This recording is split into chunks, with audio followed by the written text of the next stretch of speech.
ರಾಜ್ಯ ರೈತ ಸಂಘ ಹಸಿರು ಸೇನೆಯ ರಾಜ್ಯಾಧ್ಯಕ್ಷರಾಗಿರ್ತಕ್ಕಂಥ ಸನ್ಮಾನ್ಯ ಶ್ರೀ ಚುನಪ್ಪ ಪೂಜಾರಿ ಅವರ ನೇತೃತ್ವದಲ್ಲಿ ಹುಕ್ಕೇರಿ ತಾಲೂಕಿನ ಸಂಜು ಹಾವಣ್ಣವರು, ನಾಗರಾಜ್ ಹಾದಿಮನಿ ಅವರ ನೇತೃತ್ವದಲ್ಲಿ ಈ ನಾಡಿನ ಹಲವಾರು ಪರಮಪೂಜ್ಯರು, ಅದರಲ್ಲಿ ವಿಭಾಗದ ಪರಮಪೂಜ್ಯರಾಗಿರ್ತಕ್ಕಂಥ ಶಟಸ್ಥಲ ಬ್ರಹ್ಮನಿಷ್ಠ ಚಂದ್ರಶೇಖರ ಶಿವಾಚಾರ್ಯ ಮಹಾಸ್ವಾಮಿಗಳು, ಪರಮಪೂಜ್ಯ ಸಿದ್ದಬಸವ ಮಹಾಸ್ವಾಮಿ, ಸಿದ್ದ ಬಸವದೇವರು ಇವರ ದಿವ್ಯ ಸಾನ್ನಿಧ್ಯದಲ್ಲಿ ಹಲವಾರು ರೈತ ಮುಖಂಡರು ಕೂಡಿಕೊಂಡು ಈ ಭಾಗದ ಅನ್ನದಾತರ ನೇತೃತ್ವದಲ್ಲಿ ನಿರಂತರವಾಗಿ 4 ದಿನಗಳ ಕಾಲ ಸಮಗ್ರ ನೀರಾವರಿಗಾಗಿ ಹೋರಾಟವನ್ನು ಹಮ್ಮಿಕೊಳ್ಳಲಾಗಿತ್ತು.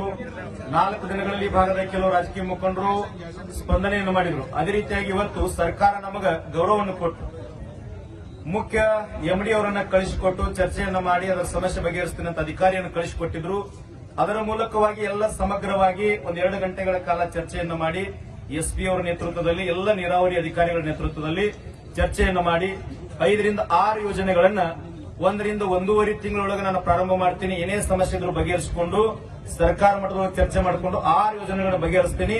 ಮಲ್ಲಿಕಾರ್ಜುನ್ ಏತ್ ನೀರಾವರಿ ಇನ್ನು ಯಾವ ಗಂಭೀರ ಅದಾವ ಆ ಎಲ್ಲ ಗಂಭೀರ ಸಮಸ್ಯೆಗಳನ್ನ ನೀರಾವರಿ ಯೋಜನೆಗಳನ್ನ ಚರ್ಚೆ ಮಾಡ್ಲಿಕ್ಕೆ 10-15 ದಿನಗಳೊಳಗ ನೀರಾವರಿ ಸಚಿವರಾಗಿರ್ತಕ್ಕಂಥ ಸನ್ಮಾನ್ಯ ಶ್ರೀ ಡಿ.ಕೆ. ಶಿವಕುಮಾರ್ ಅವರ ಜೊತೆಯಲ್ಲಿ ಈ ಭಾಗದ ಶಾಸಕರು, ಸಚಿವರ ಆದಿಯಾಗಿ ಎಲ್ಲರ ನೇತೃತ್ವದಲ್ಲಿ, ಪರಮಪೂಜ್ಯರ ನೇತೃತ್ವದಲ್ಲಿ, ಅಧ್ಯಕ್ಷರ ನೇತೃತ್ವದಲ್ಲಿ ಒಂದು ನಿಯೋಗವನ್ನು ಕರ್ಕೊಂಡು ಬರೀ ಭೇಟಿ ಮಾಡಿಸ್ತೀನಿ. ಅದನ್ನೂ ಕೂಡ ಸರ್ಕಾರ ಮಟ್ಟದಲ್ಲಿ ಗಂಭೀರವಾಗಿ ಚರ್ಚೆ ಮಾಡ್ತೀನಿ ಅಂತ ಹೇಳಿದ್ರು.